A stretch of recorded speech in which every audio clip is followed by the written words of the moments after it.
York Social Studies Framework. The state of New York provides guidance in what content and skills students should study. Some of this guidance is described in the following slides. Social studies practices. Students are expected to learn a number of approaches or practices that will help them to think like historians. Number 1. Gathering, interpreting, and use evidence. Students should learn to use evidence to create and answer questions, but they should also learn to consider alternative hypotheses and answers. Gather evidence from a wide range of sources and analyze it in terms of point of view, bias, purpose, and other important criteria. Analyze the arguments of others, effectively make inferences and draw conclusions, and use disparate sources of evidence to create meaningful understandings of the past. Number 2. Chronological reasoning and causation.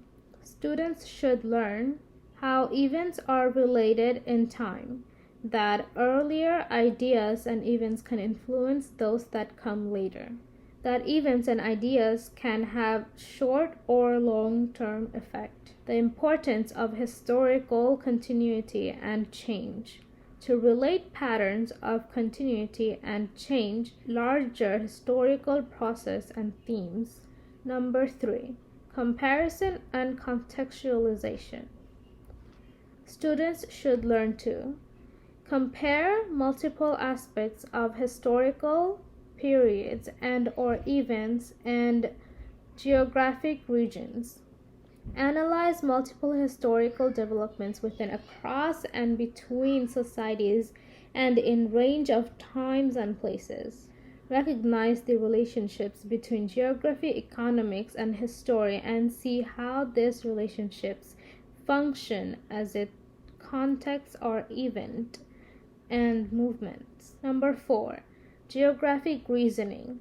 Students should learn to ask geographic questions about the importance of place and use geographic tools to assess the relationships between people, places, and environments. Assess the relationship between human activities and the environment. Recognize how societies are influenced by place and region. Number 5.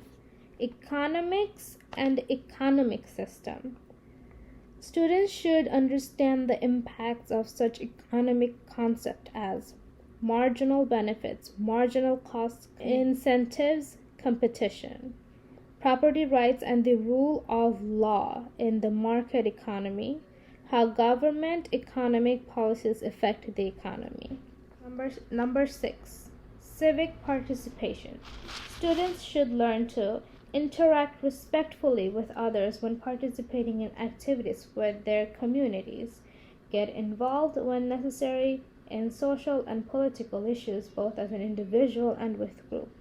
Recognize that the protection of people's freedoms and rights in a democratic society depends on their taking responsibility to work to influence those people in positions of power.